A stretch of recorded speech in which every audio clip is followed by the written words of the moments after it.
కరెక్ట్గా ఒక గంట లోపే కార్యక్రమం ముగించబడుతుంది.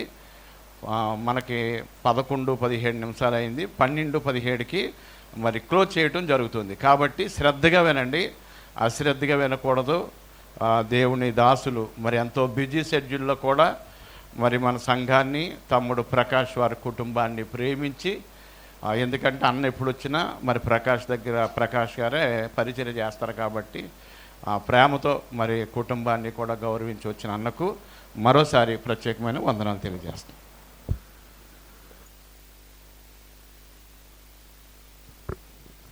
ప్రార్థన చేసుకున్నాను.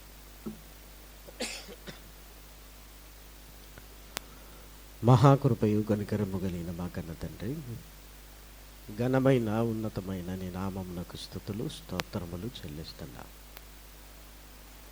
మందిరములో చేరినైనా ఈ చక్కటి వాతావరణంలో ఉన్నతమైన నీ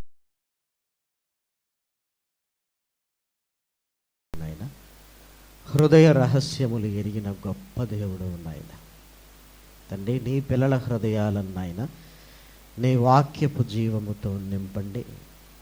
నిత్య జీవమునకు రావాలన్న ఆలోచన కలిగించండి తండ్రి. ఇదిగో నాయన, నిదాసుడనైనా నన్ను మరుగుపరచండి.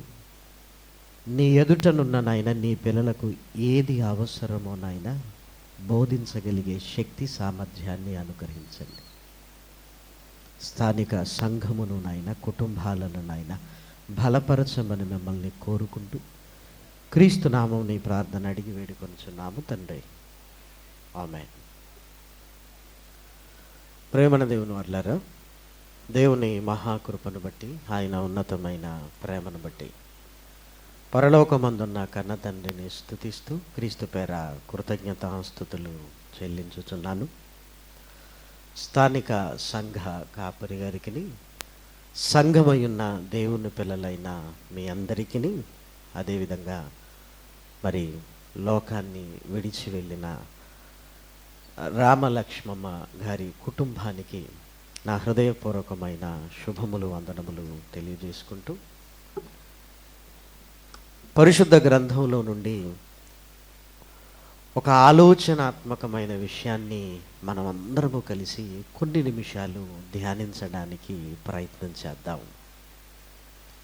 పరిశుద్ధ గ్రంథం అనగానే దేవుడు మన కొరకు వ్రాయించి మన కళ్ళ ముందు తీసుకుని వచ్చిన ఇదిగో ఈ బైబిల్, ఈ పరిశుద్ధ గ్రంథం. మనం పిల్లలను ప్రేమించి మన కష్టార్జితాన్ని, డబ్బును పిల్లలకి ఇస్తుంటాం. కానీ దేవుడు మనల్ని ప్రేమించి ఆయన డబ్బులు ఇవ్వట్లేదు, ఈ గ్రంథాన్ని ఇచ్చాడు. డబ్బుల వల్ల ఉపయోగం ఏంటి? ఈ బైబిల్ వల్ల ఉపయోగం ఏంటంటే, డబ్బులు ఈ లోకంలో బ్రతకడానికి ఉపయోగపడుతుంటాయి. కానీ దేవుడు ఈ గ్రంథాన్ని ఎందుకు ఇచ్చాడు అంటే, డబ్బులు ఇవ్వలేక కాదు, ఆయన ఏదైనా ఇవ్వగలడు. కానీ ఈ గ్రంథాన్ని ఎందుకు ఇచ్చాడు అంటే, తానున్న పరలోకానికి మనల్ని రావాలి అని, ఆ పరలోకానికి తీసుకొని రాగలిగినది ఇదిగో తన మాటలి అని ఈ పరిశుద్ధ గ్రంథాన్ని మన చేతుల్లో పెట్టాడు. అలాని ఇది ఏదో ఒక వర్గానికి మాత్రమే ఇచ్చింది కాదు. ప్రపంచంలో ఉంటున్న వాళ్ళందరూ దేవుని పిల్లలే, అందులో ఎలాంటి అనుమానము లేదు. అందరూ తనను తెలుసుకొని తానుంటున్న పరలోకానికి రావాలి అని ఈ పరిశుద్ధ గ్రంథాన్ని మన కళ్ళ ముందు పెట్టాడు. ఇందులో దేవుడు మనతో మాట్లాడుతున్న విషయాన్ని జాగ్రత్తగా చూడగలిగితే, అపోస్తలుడైన పౌలు గారు ఒకప్పుడు ఆయన జీవితం వేరు, ఆయన మారిన తర్వాత ఆయన జీవితం వేరు. మనం కూడా అప్పుడప్పుడు పిల్లలు ఇంటి దగ్గర ఉన్నప్పుడు చాలా అల్లరి చేస్తుంటారు. స్కూలుకు వెళ్ళగానే ఒక క్రమశిక్షణ అనేది వారికి అలవాటు అవుతుంది. ఏమండి, పిల్లోడు అల్లరి మానాడా అంటే, స్కూల్కి వెళ్తున్నాడు కదండి, ముందున్నంత అల్లరి లేదండి అంటారు. అలాగే పిల్లల్ని చదువుకోరా అని మనం చెబుతుంటాం. కానీ ఉన్నత చదువుల్లోనికి వెళ్ళి పోటీ పరీక్షలకు వెళ్ళిన తర్వాత చదువుకోరా అని వాడికి చెప్పవలసిన అవసరత లేదు. ఏమండి, ఒకప్పుడు నేను చెప్పేదాన్ని కానీ ఇప్పుడు వాడికి అర్థమైందండి, వాడు మారిపోయాడండి అంటాం. అలాగే పిల్లలు వివాహం కాకమునుపు వాళ్ళ స్వభావం ఒకలా ఉంటుంది. వివాహం అయిపోయిన తర్వాత కూడా వారిలో మార్పు మనం గమనిస్తుంటాం. ఏమండి, పెళ్ళయింది కదా, మారిపోయాడండి, చూసారా? అంటే మనిషిలో మార్పు ఏదో స్కూలుకు వెళితే, లేదంటే ఏదో ఉద్యోగానికి చదువు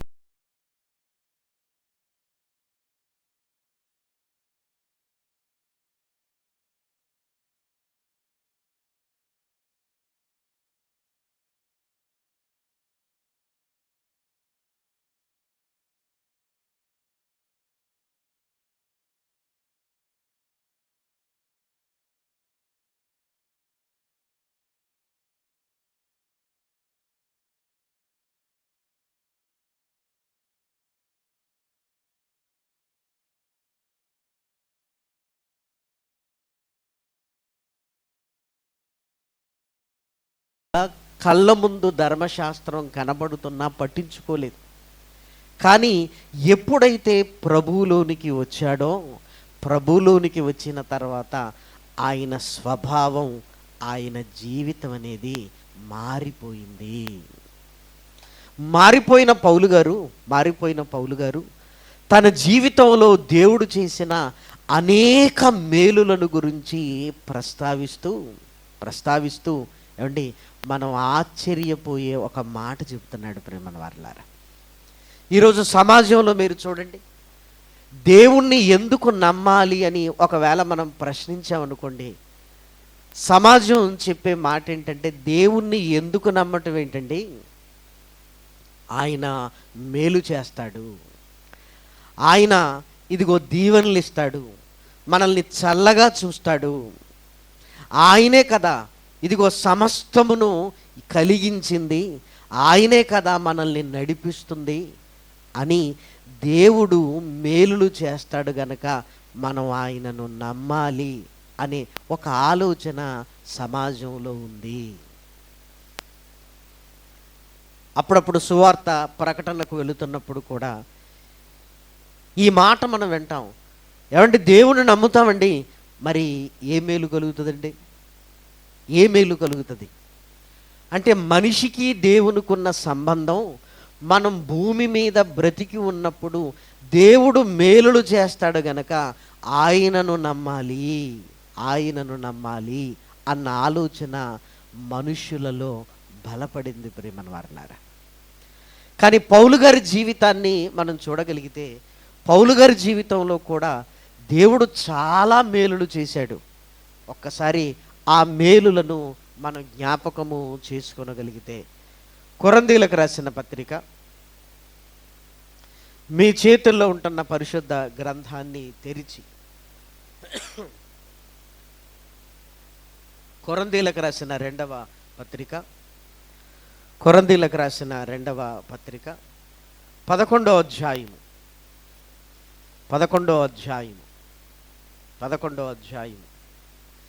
24వ వచనం నుండి దయచేసి మీరు చూడండి. కొరంథీయులకు రాసిన రెండవ పత్రిక 11వ అధ్యాయము 24వ వచనం. యూదుల చేత 5 మారులు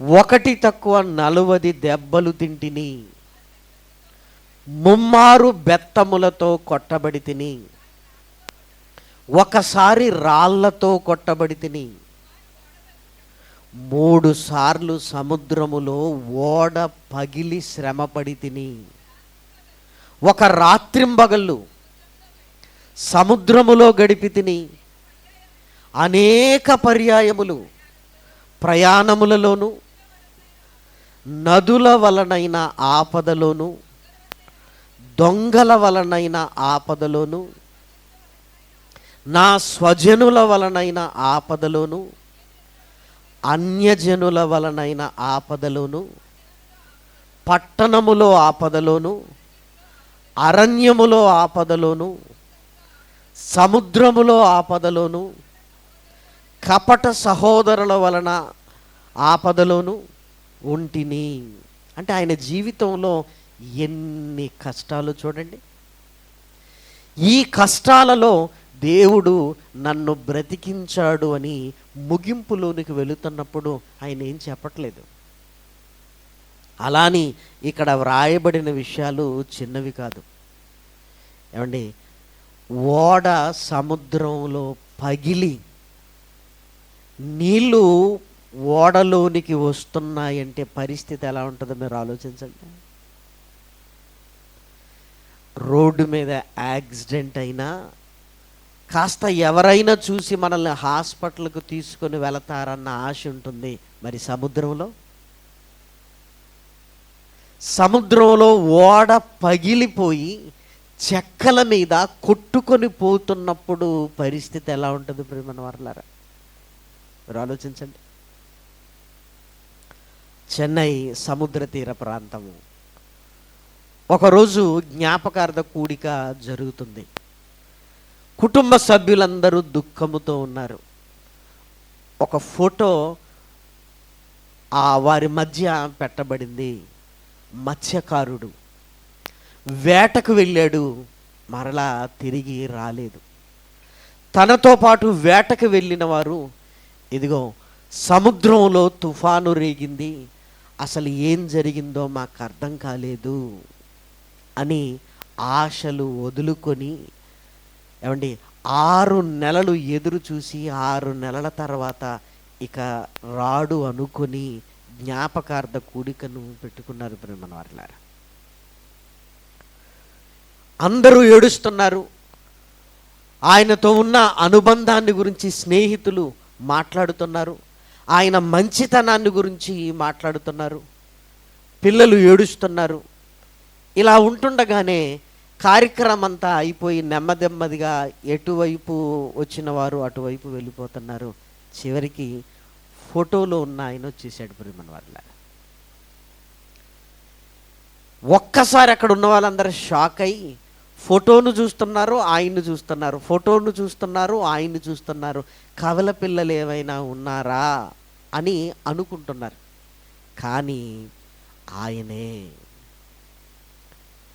ఈ టీవీ ఛానల్స్కి ఎలా ఉంటుంది చెప్పండి. ఇంకా అందరూ వెళ్ళారు.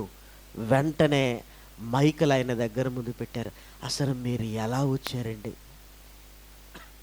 అప్పటి వరకు దుఃఖముతో ఉన్న కుటుంబ సభ్యులకు ఒక్కసారే హృదయములో ఉంటున్న వేదనంతా తీసివేయబడినట్లుగా ఒక్కసారే ఆనందముతో తబ్బిబ్బైపోతున్నారు. విలేకరులు అడుగుతున్నారు, అసలు మీరు ఎలా బ్రతికొచ్చారు అన్నప్పుడు ఆయన చెప్పాడండి, మేము చేపలు పట్టడానికి వెళ్ళినప్పుడు భయంకరమైన తుఫాను రేగింది, అలల తాకిడి ఎక్కువగా ఉంది, మేము తీసుకొని వెళ్ళిన పడవ తట్టుకోలేకపోతుందని మాకు అర్థమైంది. కొంచెం పగుళ్ళు ఏర్పడింది అంతే. మేము వెంటనే దాన్ని ఏదైనా చేసి నీళ్లు లోపలికి రానియకుండా చేద్దాం అనుకున్నాం, కానీ మా వల్ల కాలేదు. ఒక పెద్ద అల వచ్చింది, ఎగిరిపోయి ఎక్కడ వాళ్ళం అక్కడ పడ్డాం. ఆ ఓడ పగిలిపోయింది. కానీ నేను గట్టిగా ఆ ఓడ చెక్కను పట్టుకున్నాను. అది కాస్త పెద్దగా ఉండేసరికి ఇదిగో దాని మీదికి నెమ్మదిగా వచ్చేసాను. కానీ భయం, ఎటు వెళ్ళిపోతున్నానో తెలియదు. అలలు వస్తున్నప్పుడు ఈ చెక్కను ఒకవేళ నేను వదిలేస్తే చచ్చిపోతానన్న సంగతి నాకు తెలుస్తుంది. కొన్నిసార్లు నా చేతుల్లో నుంచి అది జారిపోతుంది. మరలా అది ఎక్కడుందని వెతికి పట్టుకొని మరలా దాని మీదికి చేరుతున్నాను. నాకు బ్రతుకుతానన్న ఆశ ఏ మాత్రము లేదు. పగలంతా పర్వాలేదు, రాత్రి కాగానే ఇంకా భయం వేసేది. ఎందుకంటే రాత్రి ఏం జరుగుతుందో తెలుసా? సముద్రంలో పెద్ద పెద్ద చేపలు ఆక్సిజన్ కొరకు ఏం చేస్తుంటాయి? బయటికి వచ్చి నోరు తెరిచి ఆక్సిజన్ను పీల్చుకుంటాయి. పెద్ద పెద్ద తిమింగలాలు నా పక్కనే లేచి పెద్ద పెద్దగా నోరు తెరుచుకొని శ్వాసిస్తున్నప్పుడు ఎప్పుడు తెల్లవారుతుందా, ఎప్పుడు ఏం జరుగుతుందా అన్న భయం నాకుండేది. నిజం చూసారా? అసలు రోడ్డు మీద యాక్సిడెంట్ అనగానే గజగజ వణికిపోతాం. అంతకంటే భయంకరమైన ప్రమాదము సముద్రములో ఉంటుంది. ప్రేమన దేవుని పిల్లలారా, సముద్రంలో ఉంటుంది. తరువాత ఒక పెద్ద అల వచ్చి కొట్టుకొని పోయింది. నేను స్పృహ తప్పి పడిపోయాను. కానీ ఇదిగో అలల తాకిడి ఎక్కువగా ఉండటం వల్ల నేను ఒడ్డుకు వచ్చేసాను. అంతే, నన్ను హాస్పిటల్కి తీసుకొని వెళ్ళారు. నేను ఎక్కడికి వెళ్ళానా అని నాకే అర్థం కాని పరిస్థితి. తర్వాత కోలుకున్న తర్వాత వెతుకుంటూ నేను వచ్చాను అన్నప్పుడు నిజంగా ఆయన చెబుతున్నప్పుడు ఆ అనుభవాలను వింటున్న వాళ్ళందరూ ఆశ్చర్యపోయారు. మన వాళ్ళ పౌలు గారికి కూడా 3 సార్లు ఓడ పగిలి శ్రమ పడితిని. 3 సార్లు అండి, ఒక్కసారి కాదు. అసలు బ్రతుకుతామన్న ఏ ఆశ లేదు. అసలు ఎలాంటి పరిస్థితులలో పౌలు గారు ఉన్నాడో అపోస్తల కార్యములోనికి వెళ్ళి మనం చూడగలిగితే, అపోస్తల కార్యములు 27వ అధ్యాయము 18, 19 వచనాలు చూడండి. మిక్కిలి పెద్ద గాలి కొట్టుచున్నందున మరునాడు సరుకులు పారవేయసాగిరి. 3వ దినమందు తమ చేతులారా ఓడ సామాగ్రి పారవేసిరి. కొన్ని దినములు సూర్యుడైనను నక్షత్రములైనను కనబడక పెద్ద గాలి మా మీద కొట్టినందున ప్రాణములతో తప్పించుకొందుమన్న ఆశ బొత్తిగా పోయెను. అంటే ఇక చచ్చిపోతాం రా అని వాళ్ళకి అర్థమవుతుంది. ఎందుకంటే భోజనాలు లేవు, ఎక్కడికి వెళుతున్నారో తెలియదు, కొట్టుకొని పోతున్నారు. కొన్ని దినములు సూర్యుడు కనిపించలేదు, నక్షత్రములు కనిపించలేదు. సూర్యుడు కనిపించేది పగలు, నక్షత్రములు కనిపించేది రాత్రి. అంటే ఏది రాత్రో ఏది పగలో తెలియక చిమ్మ చీకట్ల మధ్య పౌలు గారి జీవితం ఉన్నది. ప్రేమన వారలారా, ఎంత భయంకరమైన పరిస్థితి ఆలోచించండి. ఏమండి, ఇలాంటిది మన జీవితంలో జరిగితే ఏమండి, దేవుణ్ణి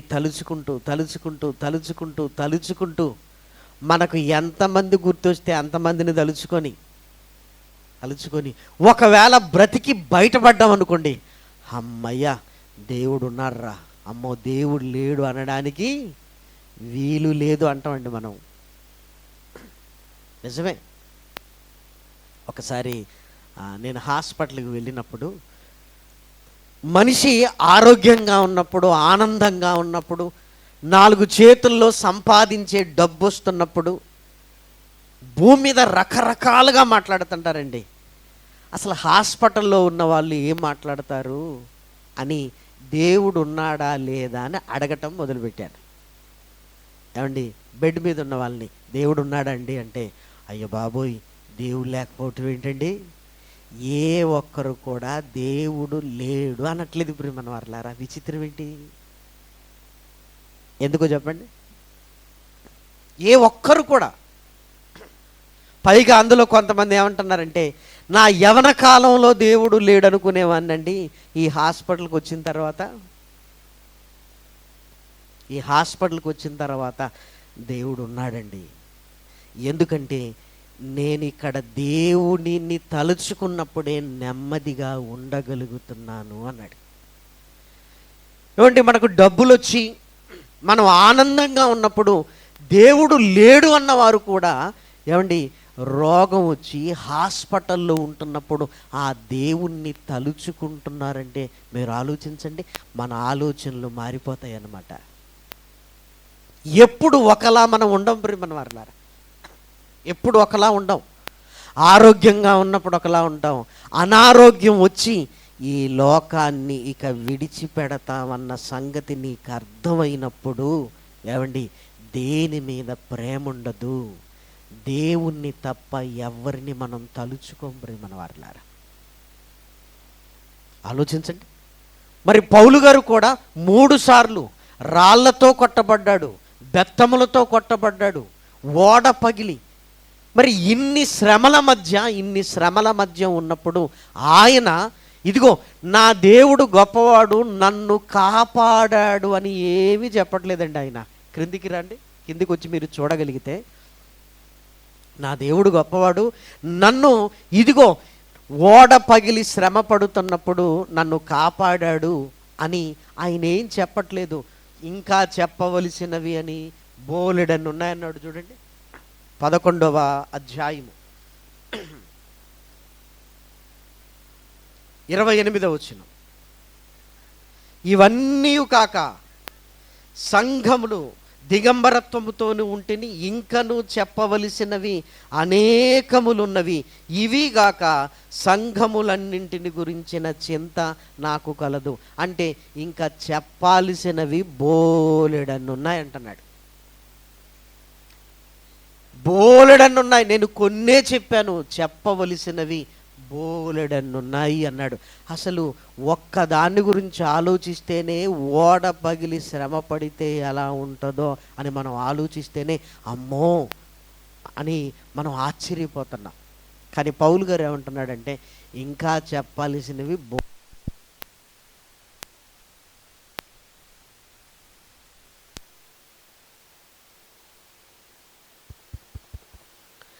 ఇంకనూ చెప్పవలసినవి అనేకములున్నవి అంటున్నాడు.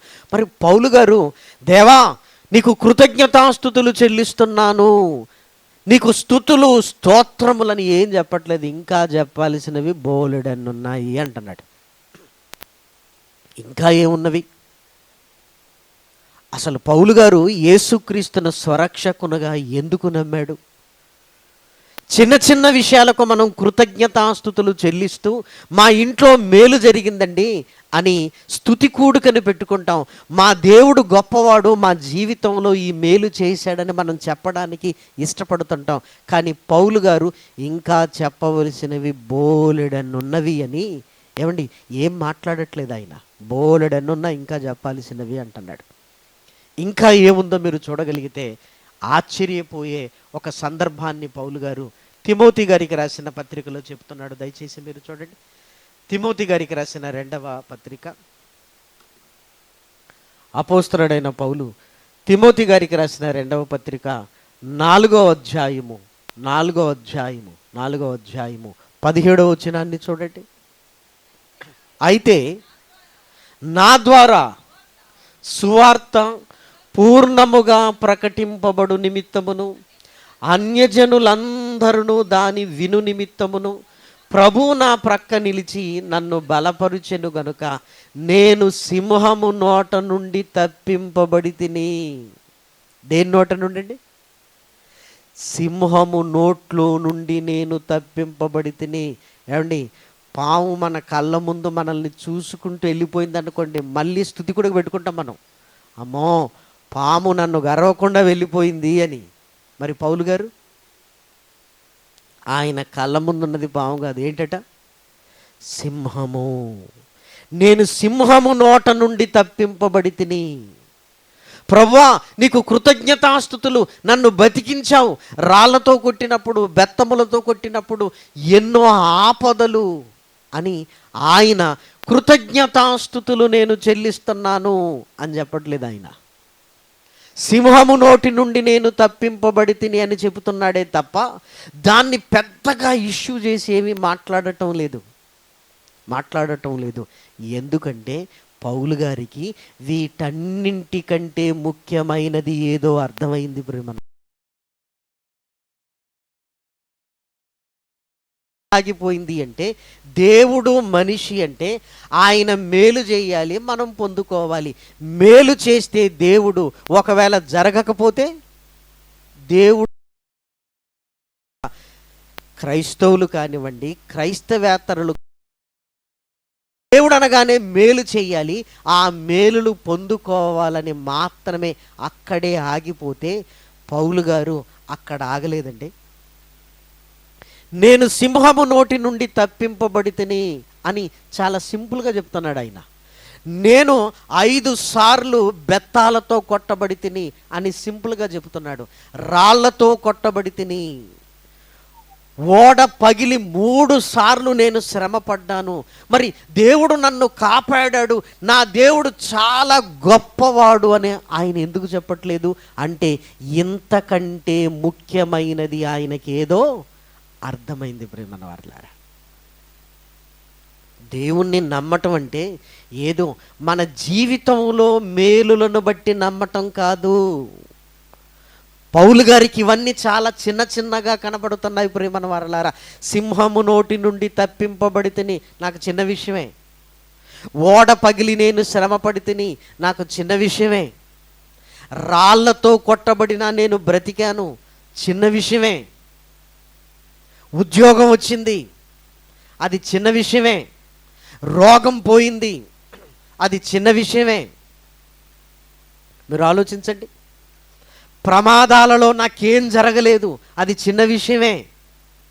మరి దేవుడు ఇవన్నీ చేస్తున్నాడు కదంటే, చేస్తాడు, కానీ వీటిని బట్టే నన్ను నమ్మమని కాదు. ప్రియమైన దేవుని పిల్లలారా, నేను ఇవే చేస్తానని చెప్పడానికి కాదు. ప్రియమైన వారలారా, దేవుడు మనం ఊహించని గొప్ప కార్యములు చేయగలిగిన సమర్థుడు. ప్రియమైన వారలారా, మరి పౌలు గారు ఈ అద్భుతాలకు, ఈ మేలులకు, ఈ కష్టాలు కన్నీళ్లలో దేవుడు తోడుగా ఉంటాడని కనెక్ట్ కాకుండా, పౌలు గారు ఇదే విషయానికి కనెక్ట్ అయ్యాడో లేఖనాలలోనికి వెళ్ళి మనం చూడగలిగితే, దయచేసి ఫిలిప్పీలకు రాసిన పత్రిక చూడండి.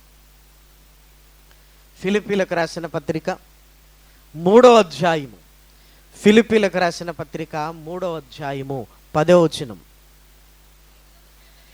ఏ విధము చేతనైనను మృతులలో నుండి నాకు పునరుత్థానము కలుగవలెనని ఆయన మరణ విషయములో సమాన అనుభవము గలవాడనై ఆయనను, ఆయన పునరుత్థాన బలమును ఎరుగు నిమిత్తమును ఆయన శ్రమలలో పాలివాడనగుట, నాకు ఆయన శ్రమలలో పాలివాడనవటం ఎట్టిదో నాకు అర్థమైంది అని పౌలు గారు దేనికి ఆశ్చర్యపోతున్నాడు అంటే, మృతుల పునరుత్థానము. యేసుక్రీస్తు మరణించి తిరిగి లేచాడు. యేసుక్రీస్తు మరణించి తిరిగి లేచాడు. ఇప్పుడు నాకు కావలసింది బ్రతికుండగా ఏదో మేలు కాదు, నాకేం కావాలి? చనిపోయిన తర్వాత నేను తిరిగి లేవాలి. ఇప్పుడు మీరు ఆలోచించండి, చనిపోయిన తర్వాత తిరిగి లేవటం గొప్ప, బ్రతికున్నప్పుడు ఇప్పుడు మనం మాట్లాడుకున్నవన్నీ జరగటం గొప్ప? ఒరే నాయనా, ఉద్యోగం వస్తుంది కానీ నువ్వు చచ్చిపోతావురా అంటే ఉద్యోగం ఎందుకు? ఉద్యోగం ఎందుకు? పౌలు గారు ఏం ఆలోచిస్తున్నాడు అంటే, దేవుడు ఎన్ని మేలులు చేసినా ఏదో ఒకరోజు చనిపోవలసిందే. ఓడ పగిలి నేను చచ్చిపోతాననుకున్నాను, బతికాను, సంతోషమే. కానీ ఎప్పటికీ బతికుంటానా? బ్రతికుండను. రాళ్లతో కొట్టబడ్డాను, చావలేదు. అలాని ఇప్పుడు బ్రతికున్నానని ఎప్పటికీ బ్రతికుంటానా? బ్రతికుండను. సింహము నోటి నుంచి నేను తప్పించబడ్డాను, అలాని ఇక చావకుండా నేను ఉంటానా? ఏదో ఒక రోజు చావలసిందే.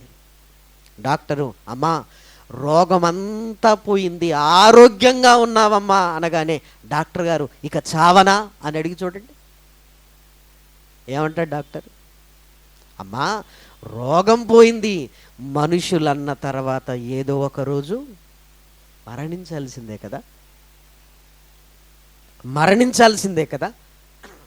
పౌలు గారు ఏం ఆలోచిస్తున్నాడు అంటే, నేను బ్రతికుండగా నేను ఎన్ని పొందుకున్నా ఏదో ఒక రోజు చావలసిందే.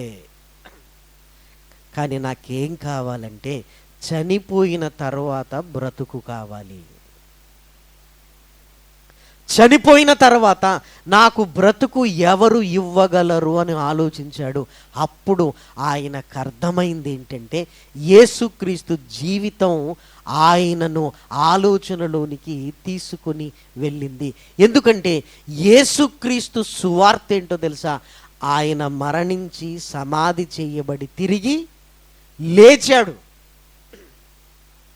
తిరిగి లేచాడు అంటే యేసుక్రీస్తును నేను స్వరక్షకునిగా అంగీకరించగలిగితే నేను మరణించినను నన్ను తిరిగి లేపుతాడు అని ఆయన కనెక్ట్ అయింది. ఏంటంటే మరణ సమాధి పునరుత్థానములకు కనెక్ట్ అయింది. ఒక వస్తువు కూడా మనం కొనేటప్పుడు రకరకాల కంపెనీలకు సంబంధించిన వస్తువులు ఉంటాయి. మీరు ఏది తీసుకుంటారు చెప్పండి? ది బెస్ట్ తీసుకుంటారు. ఏమండి, సర్వీసింగ్ ఉందా? పలాని కంపెనీ వాళ్ళు 5 ఏళ్ళు ఇస్తారండి, మేము 10 ఏళ్ళు ఇస్తామండి, మేము 10 ఏళ్ళు. మరికొద్దిమంది ఏమంటారో తెలుసా? ఇదిగో ఈ 10 సంవత్సరాలలో ఏదైనా డ్యామేజ్ అయిందనుకోండి, మరలా పాతది తీసేసి ఏమిస్తాం? కొత్తది ఇస్తాం. అన్నీ చెక్ చేసుకుంటాం, అన్నీ చెక్ చేసుకుంటాం. పౌలు గారు కూడా ఏది చెక్ చేసుకున్నాడంటే, మరణం తర్వాత నన్ను తిరిగి లేపగలిగే శక్తి ఎవరికి ఉంది అని ఆలోచించాడు. మరి ఈ భూమి మీద మేలులు, ఈ భూమి మీద మేలులు వీటన్నింటికంటే గొప్పది ఏంటంటే, నన్ను తిరిగి లేపగలిగే సామర్థ్యం ఎవరికి ఉంది? యేసుక్రీస్తుకుంది. యేసుక్రీస్తుకుంది అని ఆయనకు ఎలా తెలుసు అంటే, ఇదిగో యేసుక్రీస్తు మరణించాడని పౌలు గారికి తెలుసు. ఒకరోజు ఆయనతోనే మాట్లాడుతున్నాడు. మరణించిన ఈయన ఎలా నాతో మాట్లాడుతున్నాడు అంటే, ఇదిగో మరణించి తిరిగి లేచాడు ఆయన. కాబట్టి యేసుక్రీస్తును నేను నమ్మటం వల్ల నాకు కలిగే మేలు బ్రతికుండగా ఇవి కాదు, చనిపోయిన తర్వాత తిరిగి లేవగలిగే స్థితిని నాకు అనుగ్రహిస్తాడు. కాబట్టి నేను యేసుక్రీస్తును ఎందుకు నమ్ముతున్నాను అని ఇప్పుడు దేని విషయంలో కృతజ్ఞతాస్తుతులు చెల్లిస్తున్నాడో చివరి మాటల్లోనికి మనం వెళ్ళగలిగితే, తిమోతి గారికి రాసిన మొదటి పత్రిక, తిమోతి గారికి రాసిన మొదటి పత్రిక 1వ అధ్యాయము 12-13 వచనాలు చూడండి. పూర్వము దూషకుడను హింసకుడను హానికరుడనైన నన్ను తన పరిచర్యకు నియమించి నమ్మకమైన వానిగా ఎంచినందుకు నన్ను బలపరిచిన నా ప్రభువుకు, ప్రభువైన క్రీస్తు యేసునకు నేను కృతజ్ఞుడనై ఉన్నాను. తెలియక అవిశ్వాసము వలన చేసి తిని గనుక కనికరింపబడి తిని, మరియు మన ప్రభు యొక్క కృపయు క్రీస్తు యేసునందున్న విశ్వాసమును ప్రేమయు అత్యధికముగా విస్తరించెను అని ఆ క్రింది వచనములో ఇదిగో ఆ ప్రధాన పాపినైన నేను కనికరింపబడి తిని అంటున్నాడు. అంటే పౌలు గారు ఏ విషయానికి కృతజ్ఞతాస్తుతులు చెల్లిస్తున్నాడు అంటే, తన జీవితంలో జరిగిన అద్భుతాల కొరకు కాదు, అంతకంటే గొప్పది ఏంటో తెలుసా? యేసుక్రీస్తు నా కొరకు దిగి వచ్చి నా పాపములకు రక్షణను, విమోచనను కలిగించి నన్ను రక్షణలోనికి తీసుకుని వచ్చాడు. ఆ రక్షణ ద్వారా నాకు కలిగే మేలేంటో తెలుసా? చనిపోయినా నేను తిరిగి లేవగలను. చనిపోయినా తిరిగి నేను లేవగలను. ఏమంటే అప్పుడప్పుడు మీటింగ్స్కి వెళ్తున్నప్పుడు కొన్నిసార్లు పల్లెటూర్లకు వెళ్ళాల్సిన పరిస్థితి వచ్చేస్తండి. అప్పుడు నేను వాళ్ళని అడుగుతుంటాను, రైల్వే స్టేషన్కు బస్ స్టాండ్కు ఎంత దూరం అనగానే, అన్న రైల్వే స్టేషన్కు సుమారు 90 కిలోమీటర్లు వెళ్ళాలి. లాస్ట్ బస్సు ఎన్ని గంటలకు అంటాను, లాస్ట్ బస్సు 7 గంటలకు అంటారు. మరలా అక్కడి నుంచి మీటింగ్ ముగించుకున్న తర్వాత ఎలా వెళ్ళాలి అని నేను అడుగుతాను. అప్పుడు వాళ్ళు ఏమంటారో తెలుసా, మీరేం కంగారు పడకండి, మరలా మిమ్మల్ని డ్రాప్ చేసే బాధ్యత ఎవరిది? మాది. మీరేం ఆలోచించొద్దు దాని గురించి, మీరు రండి, మిమ్మల్ని డ్రాప్ చేసే బాధ్యత మాది. అంటే ఆ మాట వినగానే అమ్మయ్యా. ఏమండి, ఓ ఊరికి వెళుతున్నప్పుడు మరలా రావటానికి మేము డ్రాప్ చేస్తాం మీకెందుకు అన్నప్పుడు ఇక దేని గురించి ఆలోచించవలసిన అవసరత లేదు. సరే ఓకే వస్తాను, ఎందుకంటే డ్రాప్ మీరు చేస్తారు కదా. పౌలు గారు కూడా ఏం ఆలోచిస్తున్నాడు అంటే, ఇదిగో ఎన్ని మేలులు పొందుకున్నా ఏదో ఒకరోజు చావలసిందే, మరి చనిపోయిన తర్వాత నన్ను తిరిగి లేపగలిగిన శక్తి ఎవరికి ఉంది అని ఆలోచించాడు. అది ఎవరిలో ఉంది? యేసుక్రీస్తులో ఉంది. అంతేకాదు తన పాప జీవితానికి పరలోకము నుండి దిగి వచ్చి తన విలువైన రక్తాన్ని చిందించి రక్షణను అనుగ్రహించాడు కదా. అమ్మో, పాపినైన నన్ను ప్రేమించి పరలోకము నుండి దిగి వచ్చి విలువైన రక్తాన్నిచ్చి నాకు విమోచన కలిగించాడు అంటే ఆయన పవిత్రమైన రక్తము ద్వారా నన్ను కడిగి చనిపోయినా తిరిగి లేపగలిగే శక్తి యేసుక్రీస్తుకు ఉన్నది. నాకు భూమి మీద జరుగుతున్న ఈ మేలుల కంటే పాప క్షమాపణ అనేది చాలా ముఖ్యమైనది. నేను తిరిగి లేవటం ముఖ్యమైనది, నేను పరలోకానికి వెళ్ళటం ముఖ్యమైనది అని భూమి మీద జరిగినవన్నీ ఆయన చిన్న చిన్నగా ఆ సింహము నోటు నుండి తప్పింపబడితేనండి అన్నాడు. ఓడ పగిలి నేను శ్రమ పడ్డాను అన్నాడు. కానీ రక్షణ గురించి రాగానే ఏమంటున్నాడు, నేను కృతజ్ఞుడిని, అందుకు నేను హృదయపూర్వకంగా నా ప్రభువుకి ఏం చేస్తున్నాను, కృతజ్ఞతాస్తుతులు చెల్లిస్తున్నాను అంటున్నాడు. చూసారా, అంటే అన్నింటికంటే మనం పొందుకుంటున్న మేలులు గొప్ప అనుకుంటున్నాం, ఈ మేలుల కంటే గొప్పది రక్షణ. ప్రేమన వారలారా, ఆ రక్షణ యేసుక్రీస్తు ద్వారా మనకు కలిగింది, ఆయన పవిత్రమైన రక్తాన్ని చిందించటాన్ని బట్టి. ఏమండి, మనకు డబ్బులు అవసరం ఉన్నాయి, ఎవరైనా ఇవ్వగలరు. కానీ నీకు ఒక కిడ్నీ అవసరం ఉంది, 10,000 నీకు ఎవరైనా ఇవ్వగలరు. కానీ నీకు ఒక కిడ్నీ అవసరం ఉంది, ఎవరు ఇవ్వగలరు? మీరు ఆలోచించండి. నీకు 1,00,000 రూపాయలు అవసరం ఉంది, ఇవ్వగలరు సమాజంలో ఎవరైనా. కానీ నీకు గుండె కావాలి, ఎవరు ఇవ్వగలరు? పౌలు గారు ఏం ఆలోచిస్తున్నారు అంటే, నా పాపం పోవాలి అంటే ఇదిగో ఒకరు ప్రాణం పెడితేనే కానీ నా పాపాలు పోవు. మేలులు ప్రాణం పెట్టడం కంటే చిన్నవే, కానీ నా ప్రభువు నా కొరకు ప్రాణం పెట్టి పాపము నుండి నన్ను విమోచించి ఆయన తిరిగి లేచాడు, నన్ను కూడా తిరిగి లేపగలిగిన సమర్థుడు. ఏమండి, అద్భుతం అంటే ఇది ప్రియమైన దేవుని పిల్లలారా, నన్ను పాపములో నుంచి విమోచించటం గొప్ప అద్భుతం. దాని కొరకు ఆయన పరలోక సింహాసనము నుండి దిగి వచ్చి ఇదిగో తన పవిత్రమైన రక్తాన్ని సిలువలో చిందించి రక్షణనిచ్చాడు. అందుకే పౌలు గారు ఇదిగో నేను రక్షింపబడ్డాను, అందుకు కృతజ్ఞతాస్తుతులు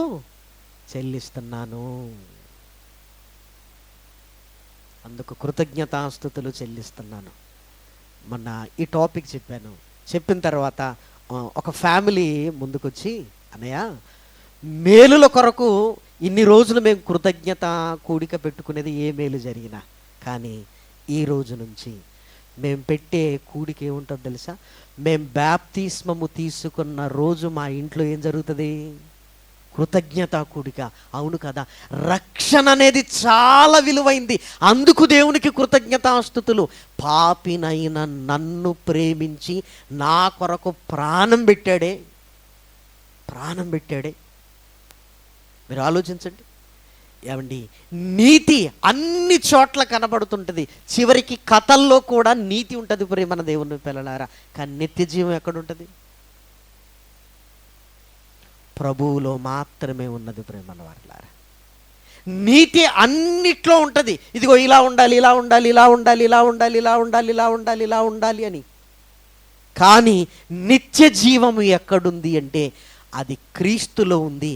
పౌలు గారికి అది అర్థమైంది. అది అర్థం కాగానే పౌలు గారు, ఇదిగో నాకు జరిగిన మేలులన్నింటికంటే గొప్పది ఏంటంటే, ఇదిగో పాపినైన నన్ను రక్షించాడు, నాకు పాప విమోచన కలిగింది. ఇక నేను ఎంత ధైర్యంగా ఉన్నాను అంటే, ఓడ పగిలితే ఏంటి, రాళ్లతో కొడితే ఏంటి, సింహం వచ్చి నిలబడితే ఏంటి, ఎందుకు? ఏదో ఒకరోజు ఎలాగూ చచ్చిపోయేదే. క్రీస్తును నేను అంగీకరించాను. చనిపోయినా ఆయన తిరిగి లేపగలిగే సమర్థుడు. ఒకరోజు మదిరాలో జ్ఞాపకార్థ కూడిక వెళ్ళాను. మాటలన్నీ మాట్లాడేసిన తర్వాత, వాక్య పరిచర్య అయిపోయిన తర్వాత, కొడుకున్నాడు. వాడికి ఇంచుమించు 7వ తరగతి చదువుతున్నాడు. 11-12 సంవత్సరాలు ఉంటాయి. వాడికి ఏమైందో తెలియదు. నా దగ్గరికి వచ్చి, అంకుల్ ఇందాక వాక్యం చెప్పారు కదా, అవును, పరలోకం ఉంది అని, భూమి ఉందని, పాతాళ లోకం ఉందని మీరు చెప్పారు కదా, మనుషులు మరణించిన తర్వాత భూమి మీద నుంచి వెళ్ళిపోతారని. అవును అనగానే వాడు ఏమన్నాడంటే అమాయకంగా, అంటే ఇప్పుడు మా నాన్న ఎక్కడున్నాడు అని అడిగాడు. వాళ్ళ మా నాన్న ఎక్కడున్నాడు? వెంటనే ఏం చెప్పాలో నాకు అర్థం కాలేదు. ఎందుకంటే వాళ్ళ నాన్నగారు రక్షణలోనికి రాలేదు. యేసుక్రీస్తును స్వరక్షకునిగా అంగీకరించలేదు. కానీ కొడుకు ఆశ ఏంటంటే, మా నాన్న ఇందాక మీరు చెప్పారు కదా కోటాను కోట్ల సంవత్సరాల ఆనందం అని, అక్కడే ఉన్నాడా మా నాన్న? అక్కడేనా? నేను మాట్లాడలేకపోయాను. మాట్లాడా. వాడు అడుగుతూనే ఉన్నాడు. మరలా వాణ్ణి చెబుతూ, నాన్న మీ నాన్న ఎక్కడికి వెళ్ళాడో నాకు తెలియదు, కానీ నువ్వు ఎలా ఉంటే ఎక్కడికి వెళ్ళగలుగుతావు నీ గురించి నేను చెప్పగలను, మరణించిన వారిని గురించి నేను చెప్పలేను. ఎందుకంటే మన పరిధి దాటి వాళ్ళు వెళ్ళిపోయారు. నీ గురించి చెప్పగలను.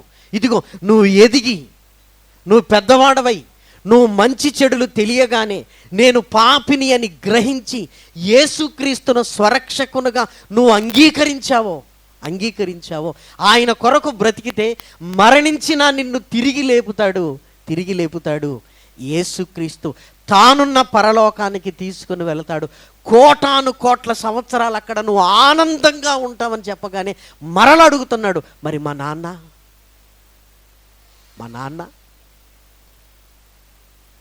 మీరు ఆలోచించండి. రక్షణ అనేది మనకు చాలా చిన్నదిగా కనపడుతుంది ప్రియమైన వారలారా, కానీ చాలా అవసరం ప్రియమైన వారలారా. అది చాలా గొప్పది. నిజంగా వస్తున్నప్పుడు ఆ ఫ్లెక్స్ చూశాను, రామలక్ష్మమ్మ గారిది. చూడగానే మనసులో ఏమనుకున్నాను అంటే, దేవుణ్ణి తెలుసుకుందా, ప్రభువుని అంగీకరించిందా, ఇదే ఆలోచన. రాగానే సంఘ కాపరి గారిని అడగానే, అవునన్నా ప్రభుని తెలుసుకుంది ఆవిడ. ఎంత ఆనందం. సోదరులు ప్రకాష్ గారు మాట్లాడుతున్నప్పుడు మరణశయ్య మీద కూడా ఆమె ప్రార్థనలో ఉంది అంటే నిజంగా ఎంత ఓదార్పుగా హృదయములో ఉందో తెలుసా? ఎంత ఓదార్పు. ఏమండి, ఆ మాటలు విన్నప్పుడు ధైర్యం వస్తుంది ప్రేమన్న వారలారా. వాక్యాన్ని చక్కగా చెప్పగలిగే ఆలోచనలోనికి వెళ్ళిపోతాం ప్రేమన్న వారలారా. లేదండి, రక్షణలోనికి రాలేదండి. ప్రభువును తెలుసుకోలేదు. అయ్యో అయ్యో, హృదయంలో వేదన వేదన వేదన వేదన. మనకే కాదు, మన కుటుంబ సభ్యులకు కూడా అదే కలుగుతుంది ప్రియమైన వారలారా. తండ్రి చనిపోయి 7 సంవత్సరాలైంది. 7 సంవత్సరాలు, సుమారుగా 55 సంవత్సరాలకు చనిపోయాడు. ఒక కూతురు ఇప్పటికీ ఏడుస్తుంటుంది. ఎందుకమ్మా ఏడుస్తున్నావంటే ఆమె చెప్పే ఒకే ఒక్క మాట ఏంటో తెలుసా? చనిపోయినందుకు నేను ఏడవట్లేదు పాస్టర్ గారు, ఆయన రక్షణలోనికి రాలేదు. ఇప్పటికండి నరకం అన్న పదం వినగానే జల జల జల జల జల నీళ్లు కారుతూనే ఉంటాయి సంఘములో మాట్లాడుతున్నప్పుడు. ప్రతిరోజు నాకు అనిపిస్తుంటుంది, అమ్మా మీ నాన్నగారి ముందు ఇలా ఏడుస్తూ నువ్వు ఒక్కరోజు కనిపించినా మారేవాడేమో. ఆయన చనిపోయిన తర్వాత 7 ఏళ్ల నుంచి నువ్వు ఏడుస్తున్నా కానీ ప్రయోజనమేమీ లేదు. ఒక్కరోజు నాన్న విను అని నువ్వు ఏడ్చైనా దేవుని సన్నిధిలోనికి తీసుకొని వచ్చి ఉంటే బాగుండేది. ఇంటికి వెళతాం అప్పుడప్పుడు ప్రార్థన చేయడానికి. ఇంటికి వెళ్ళగానే రక్షణలో లేని మా నాన్న పరిస్థితి ఏంటి చూసారా? జీవిత కాలము కుటుంబం అంతా ఈరోజు మగ్గిపోతుంది ప్రేమన వారలారా. నిజమే కదా? రక్షణ అనేది ప్రేమన వారలారా మన కుటుంబాన్ని నెమ్మదిగా ఉంచేది ప్రేమన వారలారా. ఈరోజు రామలక్ష్మమ్మ గారిని గురించి మనం నెమ్మదిగా ఉన్నాం. ఎందుకు? ఆమె వయసు అండి 70-80 సంవత్సరాలు చక్కగా బ్రతికిపోయిందనా? కాదు, నా ప్రభువును తెలుసుకుంది. మంచంలో ఆమె ఉన్నప్పుడు ఆమె బాధను తట్టుకోలేక నేను ఏడ్చాను తప్ప ఆమె మరణించిన రోజు నేను ఏడవలేదు అని ఎందుకంటున్నారు? ప్రేమ లేక కాదు ప్రేమన వారలారా, ప్రేమ లేక కాదు. నా తల్లి ప్రభువును తెలుసుకుంది. ప్రభువును తెలుసుకొని ఆ కష్టాలలో కన్నీళ్లలో ఇదిగో ప్రభువుని విడిచిపెట్టే వాళ్ళను మనం చూస్తుంటాం. ఏం దేవుడు నమ్ముకుంటే ఇలాంటి రోగం వచ్చింది కానీ ప్రభువులో ఉంది. నిజంగా ప్రభు వల్ల తీసుకుంది ఆమె లోకాన్ని విడిచిపెట్టింది. అంటే ఆ ధైర్యం ఏంటో తెలుసా? ప్రభు వచ్చినప్పుడు మరలా ఆమె తిరిగి లేపబడుతుంది. చూసారా ఎంత గొప్ప నిరీక్షణ!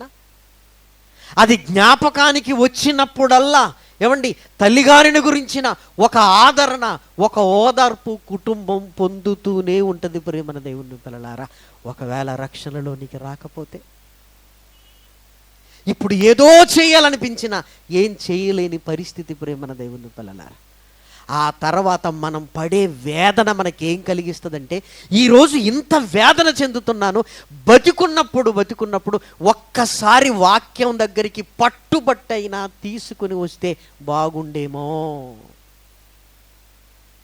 చూసారా, వృద్ధాప్యం అంటే మృత్యువు తలుపు దగ్గర ఉన్నట్టు ప్రేమన దేవుని పిల్లలారా. ఏమండి రక్షణలోనికి మన వారిని తెచ్చుకొనగలిగే స్థితిలో మనం ఉండాలి ప్రేమన దేవుని పిల్లలారా. పౌలు గారికి మేలులన్నింటికంటే నాకు పాప క్షమాపణ కలిగించి చనిపోయిన తర్వాత నన్ను తిరిగి లేపి పరలోకానికి తీసుకుని వెళ్ళగలిగే ఇదిగో ఆ గొప్ప రక్షణ నాకుంది, అందుకు నేను కృతజ్ఞతాస్తుతులు చెల్లిస్తున్నాను. ఇప్పుడు మనం ఏమనుకుంటామంటే, ఈ దేవుని నమ్ముకుంటే ఇది జరుగుతుంది, ఆ దేవుని నమ్ముకుంటే అది జరుగుతుంది, ఆ దేవుని నమ్ముకుంటే ఇది జరుగుతుంది. నిన్ను చనిపోయిన తర్వాత తిరిగి లేపగలిగేది ఎవరు? మరణించిన తర్వాత నిన్ను పరలోకానికి తీసుకొని వెళ్ళే వాళ్ళు ఎవరు? మనం చేసిన పాపాలకు ఇదిగో ప్రాయశ్చిత్తము కలిగించింది ఎవరు? ఈ మేలులు ఎవరైనా చేస్తారయ్యా. 10,000 అడుగుతున్నాం, ఇస్తారు. పరలోకాన్ని ఇవ్వగలరా? ఒక వస్తువును గురించి కొనేటప్పుడే ఇన్ని ఆలోచిస్తున్నప్పుడు మరి దేవుణ్ణి నమ్మేటప్పుడు నువ్వెన్ని ఆలోచించాలి? నిత్య జీవమును ఇవ్వగలిగేది ఎవరు? నా కొరకు ఒక గుండె దొరకట్లేదు, ఒక కిడ్నీ దొరకట్లేదు. ఏకంగా యేసుక్రీస్తు నీ కొరకు నా కొరకు ప్రాణం పెట్టాడు. ప్రియమైన దేవుని పిల్లలారా, మనల్ని బలపరచడానికి. ప్రియమైన దేవుని పిల్లలారా, చూసారా ఆయన ప్రేమ, ఆయన కృప, ఆయన త్యాగము. నీకు నాకు ఆయన చెయ్యబోయే దాని గురించి ఆలోచిస్తే ఈ లోకంలో బతుకున్నప్పుడు ఆయన చేస్తున్నవి చాలా చిన్నవి. కలగబోయే దాని ముందు మనం జ్ఞాపకం చేసుకోగలిగితే ప్రియమైన వారలారా, అందుకే పౌలు గారు సింహము నోటు నుంచి తప్పించబడితేనే అన్నాడు. అవన్నీ చిన్న చిన్నవి, నాకు గొప్పది నా రక్షణ, ఎందుకంటే రక్షణ ద్వారా నేను పరలోకానికి వెళ్ళగలుగుతాను అని. కాబట్టి దయచేసి రక్షణ విషయంలో నిర్లక్ష్యంగా ఉండకండి. తర్వాత చూద్దాంలే అన్న ఆలోచన చేయకండి. ఒక 6 months క్రితం హృదయ విదారకమైన సంఘటన ప్రేమను వర్లారా, హాస్పిటల్లో ఉన్నారు. శాశ్వత ప్రేమ కార్యక్రమాన్ని వీక్షించి ఆ పాస్టర్ గారిని తీసుకొని రండి అంటే వచ్చారు, తీసుకొని వెళ్ళారు. వెళ్ళిన తర్వాత ఆయనను గమనించినప్పుడు బెడ్ మీద ఉన్నారు, 60 పైనే ఉంది. వెళ్ళగానే ఈ చేతిలో సెలైన్ ఎక్కుతుంది, ఈ చేతి కూడా కదపలేని పరిస్థితిలో ఉన్నాడు. అయినా 2 చేతులు జోడిస్తున్నాడు. ఏంటండి అంటే నాకు బాప్తీసం తీసుకోవాలని ఉంది అని అడుగుతున్నాడు. బ్రహ్మణ వాళ్ళ ఏమండి, ఇవ్వడానికి నేను సిద్ధంగా ఉన్నాను, తీసుకోవడానికి ఆయన కూడా సిద్ధమే. కానీ పరిస్థితులు ఏంటో చెప్పమంటారా? ఏమండి, మీ కుటుంబ సభ్యులతో నేను మాట్లాడాలి. ఇప్పుడు కుటుంబ సభ్యులు ఎవరితో మాట్లాడాలి? డాక్టర్తో మాట్లాడాలి. ఇప్పుడు ఈయన బాప్తీసం తీసుకోవాలంటే ఎవరు పర్మిషన్ ఇవ్వాలి? కుటుంబం పర్మిషన్ ఇవ్వాలి. ఎవరు పర్మిషన్ ఇవ్వాలి? డాక్టర్ పర్మిషన్ ఇవ్వాలి. చూసారా, నీ నిర్ణయం నువ్వే తీసుకోనగలిగినప్పుడు, తీసుకోకపోతే నీ నిర్ణయాన్ని ఎవరు తీసుకోవాలి? ఇప్పుడు నీ జీవితం నీ చేతుల్లో ఉంది అనుకుంటున్నావు, నీ చేతుల్లో నుంచి చేజారిపోతుంది ప్రేమను వారులారా. కుటుంబ సభ్యులు చివరి కోరిక కదా, తీర్దాంలేండి అని డాక్టర్ దగ్గరికి వెళ్ళారు. డాక్టర్ కుదరదంటే కుదరదు అన్నారు, బ్రతిమిలాడారు. అది కాదండి, ఇదిగో చనిపోయే ముందు అడుగుతున్నాడండి అంటే సరేలేని డాక్టర్ ఒప్పుకున్నాడు. ఇప్పుడు కుటుంబ సభ్యులందరూ మరలా కూర్చున్నారు. కూర్చుంటే జాగ్రత్తగా వినండి, ఆ బెడ్ మీద ఉన్న ఆయన అన్న, కొడుకు, భార్య, తండ్రి. ఆ బెడ్ మీద ఉన్న ఆయన అన్న, కొడుకు, భార్య, తండ్రి. ఆయన చచ్చిపోయేవాడికి ఇప్పుడు బాప్తీసం ఇస్తే బతుకున్న మనమంతా ఏం చెప్పుకోవాలరా? పోతే పోనీ, అసలు బ్రతుకున్న మనమేం చెప్పుకోవాలి అని ఆయన ఒప్పుకోలేదండి బాప్తీసం ఇవ్వడానికి. ఏం సంబంధం మీరు చూసారా? అప్పటి వరకు సరే చివరి కోరిక తీర్దాంలే అనుకున్న కుటుంబ సభ్యులు ఏమండి వద్దులేండి అంటే ఇప్పుడు ఈయన బాప్తీసం తీసుకోవడానికి ఎంతమంది మీటింగ్ పెట్టారనమాట. ఎక్కడ బంధం ఏంటి? ఏమంటే చాలా బాధేసింది ప్రేమన్న దేవుని పిల్లలారా.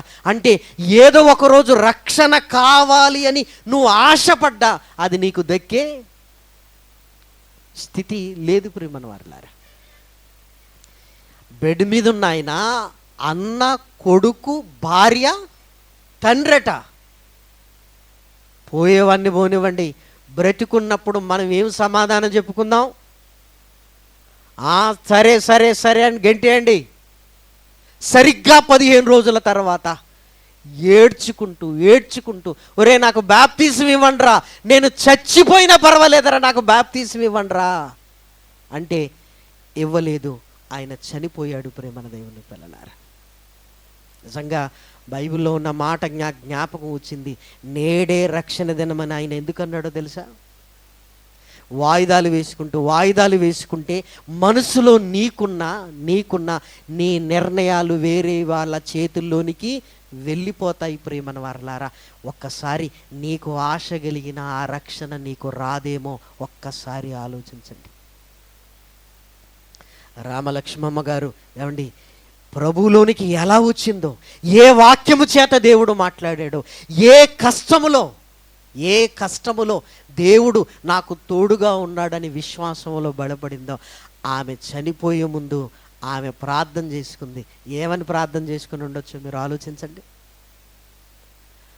అయ్యా ఇక అయిపోయింది, ఇదిగో నువ్వు తిరిగి లేచావని నేను నమ్మాను, నేను మరణిస్తే నన్ను కూడా తిరిగి లేపమని. ఇదిగో అది ఎంత గొప్పది, అది ఎంత గొప్పది ప్రియమైన వారలారా. అలాని తల్లిగారు నమ్మింది అంటే ఊరికే నమ్మదు ప్రియమైన దేవుని పిల్లలారా కదా. ఏమండి, పిల్లలు ఏమనుకుంటారంటే మా తల్లిదండ్రుల కంటే మేమే తెలివైన వాళ్ళం అనుకుంటారు. అది శుద్ధ తప్పండి, తప్పది. మా అమ్మా నాన్న కంటే మేము ఎక్కువ చదువుకున్నాం అనుకోవటం రైటు, కానీ మా అమ్మా నాన్న కంటే ఎక్కువ మాకు తెలివి ఉందనుకోవటం పొరపాటు ప్రియమైన వారలారా. ఎందుకు? వాళ్ళది అనుభవం ప్రియమైన వారలారా. ఒకరోజు ఒక కొడుకు ఒక తల్లిని అడుగుతున్నాడు, అమ్మా దేవుని ఎందుకు నమ్ముకున్నావమ్మా నువ్వు? ఆదివారం ఆదివారం వెళ్తున్నావు, అందరూ నన్ను అంటున్నారు కదమ్మా అనగానే తల్లికి కోపం వచ్చింది. తల్లికి కోపం వచ్చింది. ఆ తల్లి పేరు భాగ్యమ్మ గారు. ఒకరోజు ఖమ్మం ప్రాంతానికి వెళ్ళినప్పుడు కూర్చోబెట్టి మాట్లాడుతున్నప్పుడు, అమ్మా దేవుణ్ణి ఎందుకు నమ్ముకున్నావమ్మా అంటే ఆమె, ఈరోజు నా కొడుకు అడుగుతుంటాడయ్యా అప్పుడప్పుడు ఆ ప్రశ్న, వాడికేం తెలుసు, వాడికేం తెలుసు. ఒకరోజు నన్ను అడిగిన నా కొడుకును నా పిల్లల్ని బావి దగ్గరికి తీసుకుని వెళ్ళాను. బావిలో వాళ్ళను పడేసి నేను కూడా బావిలో పడి చచ్చిపోదామని. ఎందుకో తెలుసా? నాకు 7 పిల్లలు, 7 పిల్లలు. నాకు ఎలా పెంచాలి, ఎలా పెంచాలి వాళ్ళని అసలు? ఎందుకో ఒక మాట ఎప్పుడో విన్నది నా హృదయానికి ఆ రోజు జ్ఞాపకం వచ్చింది. ఆ రోజు నేను ఎందుకు విన్నానో తెలియదు, ఈ రోజు నాకు జ్ఞాపకం వచ్చింది. అదేంటంటే, నిన్ను విడువను ఎడబాయను అన్న మాట జ్ఞాపకం వచ్చింది. చదువులేమి ఆమె జీవితంలో ఎక్కడో ఒక దగ్గర ఆ మాట విందట. ఆ మాట మాటి మాటికి జ్ఞాపకం వస్తుందట. అప్పుడు అనుకుంది, భర్త పోతే పోయాడు, కానీ నిన్ను విడువను ఎడబాయనని ఎవరంటున్నారు? దేవుడు అంటున్నాడు అని. దేవా ఇదిగో నీ మాట నేను వింటున్నాను, నీ ఇష్టం అని ఎలా పిల్లల్ని తీసుకున్నానో అలా ఇంటికి వచ్చేసాను. ఆ రోజు నుంచి అదే మాటని జ్ఞాపకం చేసుకుంటున్నాను. ఇదిగో రక్షణలోనికి వచ్చాను, నా పిల్లల్ని పెంచి పెద్ద చేశాను, పిల్లలందరూ ప్రయోజకులై ఉన్నారు. ఈరోజు వాడు అడుగుతాడు, ఎందుకు నమ్ముకున్నావమ్మా అని. వాడికి ఏం చెప్పిందో తెలుసా? ఒరే నమ్మకపోతే ఈరోజు అడగడానికి నువ్వు నేను కూడా ఉండేదాన్ని కాదురా, అక్కడే చచ్చిపోయేవారము అని ఆ సంఘటన చెప్పగానే కొడుకు హృదయం కదిలిపోయి, దేవుడు ఇంత గొప్పవాడా, మా అమ్మ కంటే నాకు ఎక్కువ తెలుసా, ఆ రోజు నన్ను బతికించింది ఇదిగో ఆ మాటేనా అని ఈరోజు రక్షణలోనికి వచ్చి సేవ చేస్తున్నాడండి ఆయన. అందుకే పిల్లలకి ఏం పేర్లు పెట్టుకున్నాడు తెలుసా? కొడుకు పేరు భాగ్యరాజు అని పెట్టుకున్నాడు, కూతురు పేరు భాగ్యశ్రీ అని పెట్టుకున్నాడు, తల్లి పేరు ఏంటంటే భాగ్యమ్మ. అమ్మో మా అమ్మ దేవుని మీద ఆధారపడింది అని ఈరోజు పిల్లలకు ఆ పేర్లు పెట్టుకొని చక్కగా దేవుని సేవ చేస్తున్నాడు. ప్రేమన వారలారా, చూసారా? మీరు ఆలోచించండి. కాబట్టి రక్షణ అనేది చాలా ప్రాముఖ్యమైంది. ఒకరి తర్వాత ఒకరు వెళ్ళిపోవలసిందే, కానీ వెళ్ళక మునుపు ఏదో మేలుడు కాదు, నీ జీవితంలో పాప క్షమాపణ కలిగిందా? రక్షణలోనికి వచ్చావా? యేసుక్రీస్తు మరణించి తిరిగి లేచాడని నువ్వు విశ్వసిస్తున్నావా? నిన్ను కూడా తిరిగి లేపగలిగిన సమర్థుడు.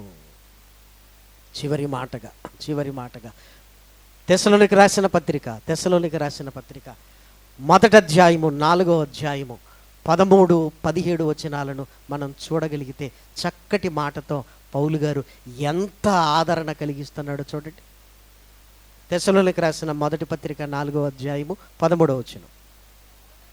సహోదరులారా, నిరీక్షణ లేని ఇతరుల వలె మీరు దుఃఖపడకుండా నిమిత్తము నిద్రించుచున్న వారిని గురించి తెలియకుండుట మాకిష్టము లేదు. యేసు మృతి పొంది తిరిగి లేచెనని మనము నమ్మిన ఎడల అదే ప్రకారము యేసునందు నిద్రించిన వారిని దేవుడు ఆయనతో కూడా వెంటబెట్టుకొని వచ్చును. ఆయన ఒక్కడే కాదు, ఆయనను నమ్మిన ప్రతి ఒక్కరూ తిరిగి లేస్తారు. 17-18 చూడండి. ఆ మీదట సజీవులమై నిలిచియుండు మనము వారితో కూడా ఏకముగా ప్రభువును ఎదుర్కొనుటకు ఆకాశ మండలమునకు మేఘముల మీద కొనిపోబడుదుము. కాగా మనము సదాకాలము ప్రభువుతో కూడా ఉందుము. కాబట్టి మీరు ఈ మాటల చేత ఒకరినొకడు ఆదరించుకొనుడి. ఇదిగో ఈ జీవిత కాలంలో ఆయన కొరకు బ్రతకగలిగితే సదాకాలము ఆయనతో. కాబట్టి ఈ మాటల చేత ఒకరినొకరు ఆదరించుకొనుడి అన్నాడు. కాబట్టి ఒకే గర్భవాసము నుంచి వచ్చిన కుటుంబ సభ్యులు ఐక్యమత్యము కలిగి కష్టాలలోను, కన్నీళ్లలోను, ఇబ్బందులలోను, ఇదిగో ఒకే తల్లి గర్భాన మనం పుట్టాం, ఒకటిగా ఉండాలి అని ఇదిగో ఐక్యమత్యం కలిగి ముందుకు వెళ్ళగలిగితే నిజంగా ఎంత సంతోషం ప్రేమన దేవుని పిల్లలారు. కాబట్టి అట్టి భాగ్యాన్ని దేవుడు ఆ కుటుంబానికి అనుగ్రహించాలని కోరుకుంటూ, ఇదిగో మన కుటుంబాలలో రక్షణకు దూరంగా ఉంట వారిని గురించి ఆలోచించి రక్షణలో ఉంటున్న మనము సంఘముతో కలిసి మన రక్షణను పదిలపరుచుకోవాలి అని ప్రభు ప్రేమను బట్టి మిమ్మల్ని అందరినీ కోరుకుంటూ ఈ మాటలు నేను ముగిస్తున్నాను. ప్రార్థన చేసుకుందాం. మహాకృపయు కనికరము కలిగిన మా కన్న తండ్రి, ఘనమైన ఉన్నతమైన నీ నామమునకు స్తుతులు స్తోత్రములు చెల్లిస్తున్నా తండ్రి. ఒకరు వెంట ఒకరు వెళ్ళిపోవలసిన వారము నాయన, ఉండిపోవాలి అని మేము